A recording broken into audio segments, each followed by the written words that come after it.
नमस्कार। कभी सोचा है कि क्या भगवान मतलब खुद ईश्वर किसी इंसान के सेवक बन सकते हैं? सुनने में अजीब लगता है ना?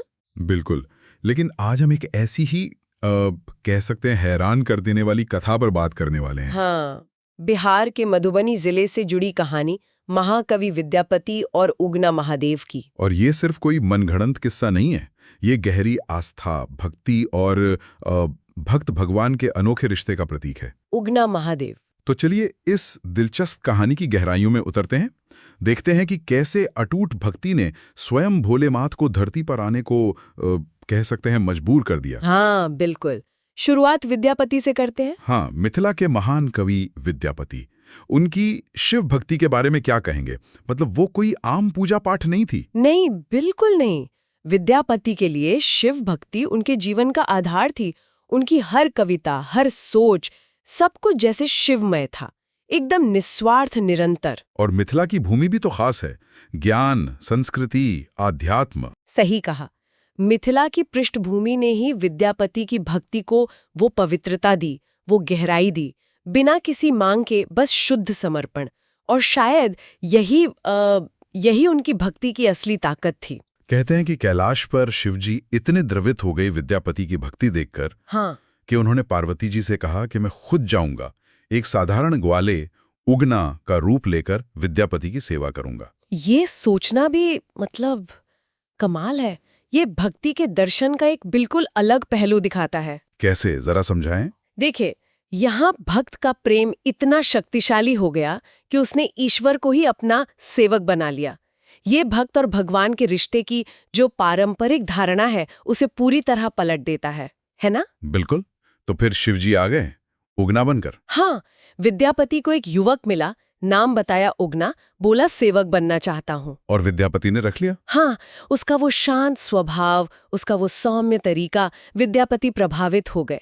तो उगना उनके घर रहने लगा, गाय चराना, घर के काम करना, लेकिन उसमें कुछ रहस्य था। और फिर हुआ पहला चमत्कार, वो यात्रा वाली घटना। हाँ, वो बहुत महत्वपूर्ण मोड़ था। यात्रा में थे, गर्मी, प्यास, विद्यापति बिल्कुल व्याकुल हो गए। तब उगना ने अपनी झोली से एक छोटा सा पात्र निकाला, कमंडल जैसा। हाँ, और उसमें से गंगाजल पिला दिया।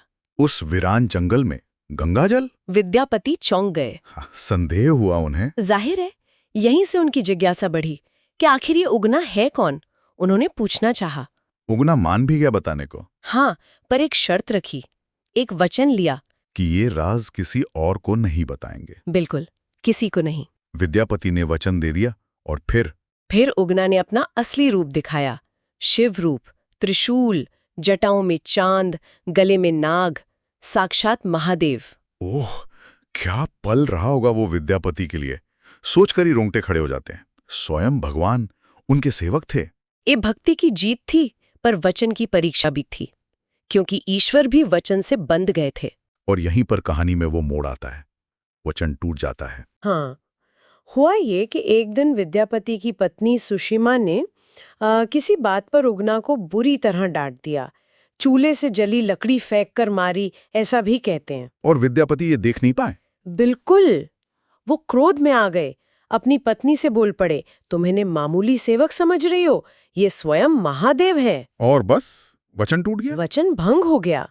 उगना रूपी शिव मुस्कुराए, कहा, विद्यापति, वचन टूट गया, अब मुझे जाना होगा। और वो अदृश्य हो गए। उसी क्षण, और जिस जगह वो खड़े थे, कहते हैं वहां एक शिवलिंग अपने आप प्रकट हो गया। ये दिखाता है कि वचन का मान कितना बड़ा है, देव विधान में भी। विद्यापति का क्या हुआ? उन्हें तो बहुत पछतावा हुआ होगा। बहुत। वो जमीन पर गिरकर रोने लगे, विलाप करने लगे।